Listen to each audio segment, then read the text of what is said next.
Hey guys, me again, back with another story and hopefully a little demonstration.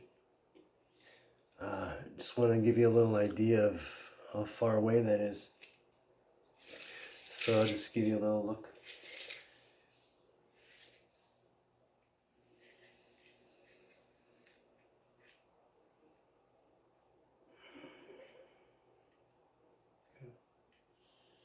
And it's about 8 feet away. Oh, see that? 8 feet.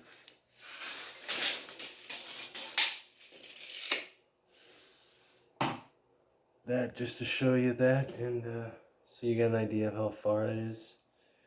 And I'm gonna put this on just so you can tell that I'm not blowing and stuff.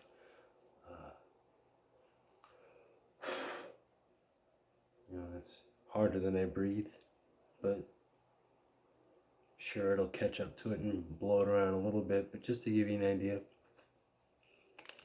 if I got this on, it'll probably be a lot harder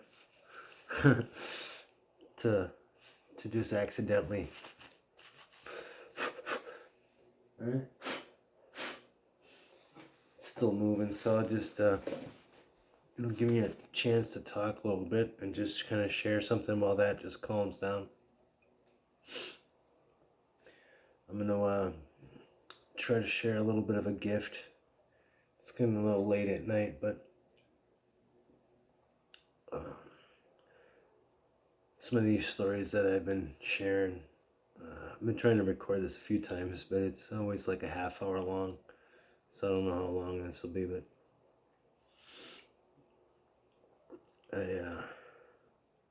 with the theme of a lot of the ones I'm doing, these videos have, they're a little different, and I realize that, and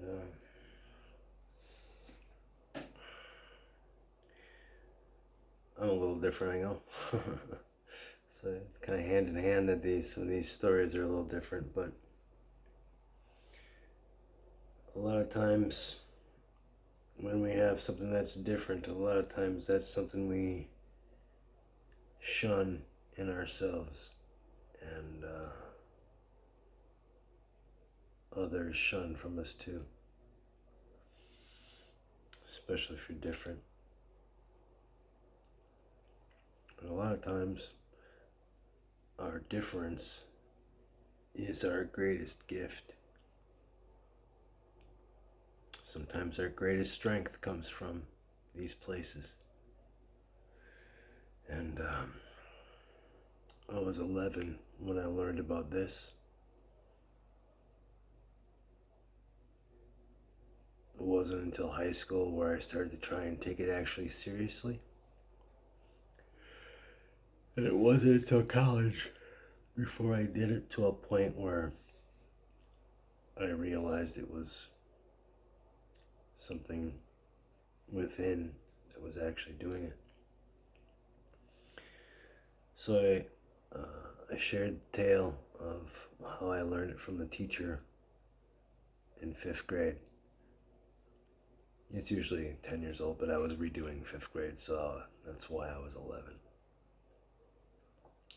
That's not important to the story, it's just important as far as transparency and me being honest about it. I could be fully honest and tell you places and names. I remember all this stuff. I'm not saying it because I don't think these people are either alive or remember or want to be tied to the event. So I'm not trying to do any of that. I'm just trying to share the information so that if anyone is looking for this in themselves, that A, you can find a path to it,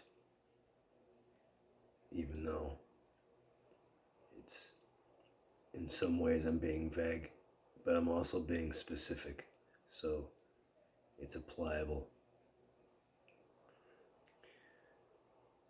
And if you have a curious mind, if you're curious about yourself, you wonder about life, then those kind of ponderings, like with what I'm about to show you, that's kind of what I think about in the background of my mind while I'm working on some of these things consciously.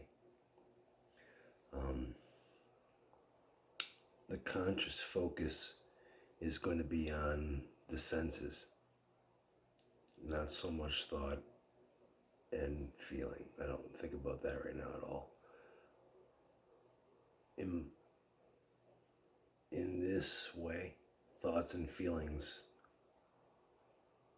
while they're in the driver's seat for most people, they're not going to help you here.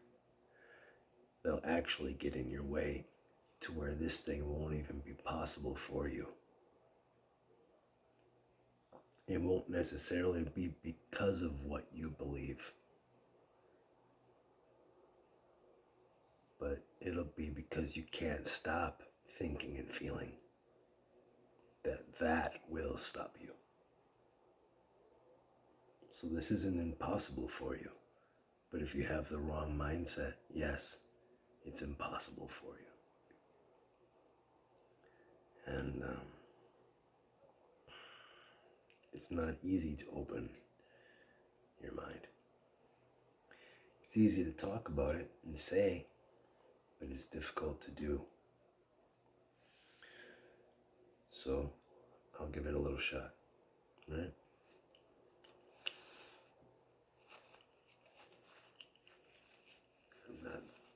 I'm not thinking or feeling anything currently. I'm focusing on my sense, not emotions. When I say feel, I mean sensory.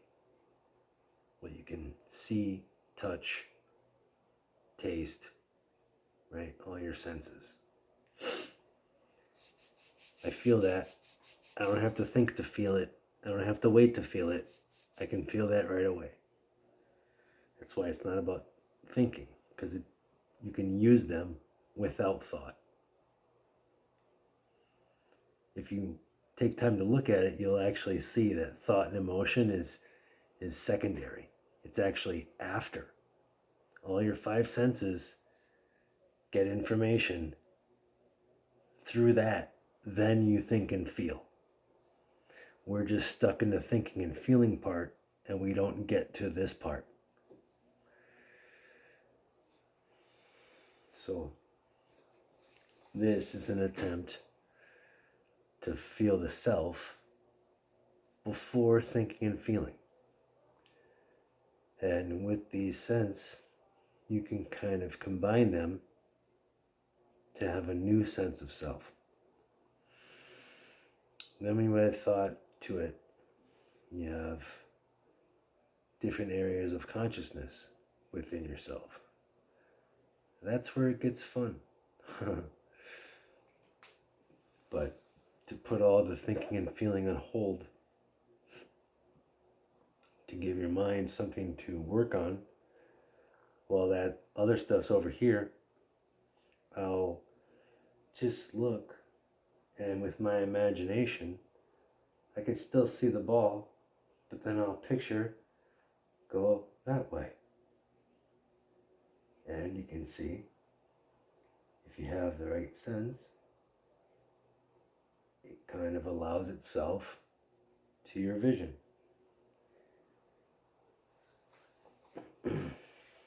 Okay?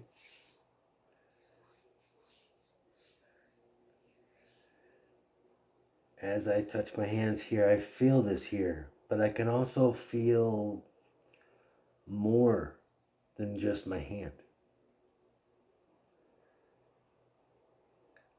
Just like in the same way, if somebody walks in a room, everyone kind of feels that person who walks in. You might not notice it. You might be caught up in your own little world. But like if somebody walks in the room and they're in a bad mood, everyone feels that. Because in a way, we are all open to this. But when you give yourself a little more room, and you give yourself a little more leash, and you give yourself a chance to find these things, you will find an ability that you have that is beyond what you can think and feel. So, this is like getting yourself to the doorknob of the self, right? How hard it is to turn that knob and how hard it is to open that door, that's different for everyone. But these same senses will bring you to that door. If you've never found the door, you don't know how, you don't know where it is, your senses are where you're going to find it. And something like this is easy to make, it's easy to get. You know, just gives the mind a little something to work with.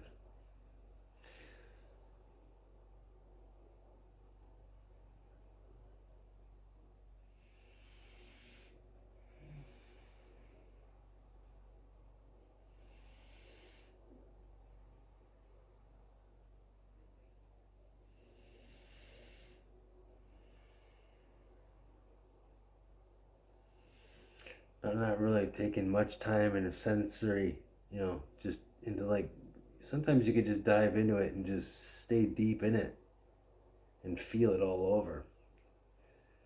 Sometimes I just try to connect just a little bit and then, so I try to play with all kinds of different levels of it. Sometimes if I try generating energy first and then directing all that in its intense, sometimes I can get burned out just from trying to handle so much of it, right? So sometimes I just try to grab just a little bit and see how much do I need to hold on to maintain the focus. We're in a day and age where everyone's like, I can only think of something for 5 minutes or my brain starts to hurt. People are like acting like it's a point of pride to having a small,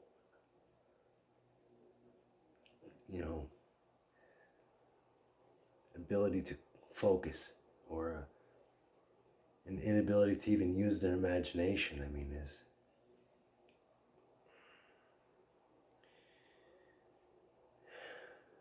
really kind of sad.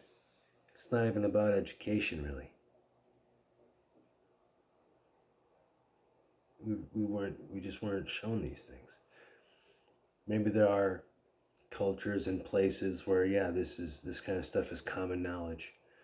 But if you're in the West, we don't have access to temples and the places and the histories and all that stuff.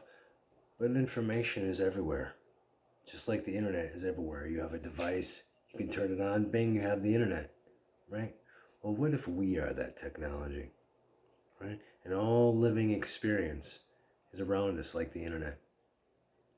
Yet we're the technology to tap into it. If currently you don't even have the radio on, how are you going to hear anything? Right?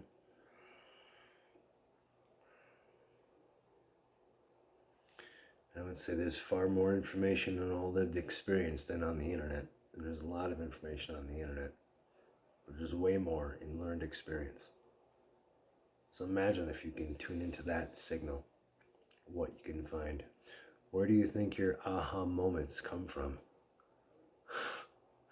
Right? Just like a sneeze, we all have them. It's always the same amount of time, it's always the same feeling, always a different piece of information comes from outside of you till it gets to you. And then all of a sudden, oh, that's it, that's the name, or that's the thing, or that's whatever, right? Because the information is all around us. And possibly, it doesn't matter who gets it, just that it gets known, right? Some people might be more open than others, but if you take the time to look, you might find that you're one of them.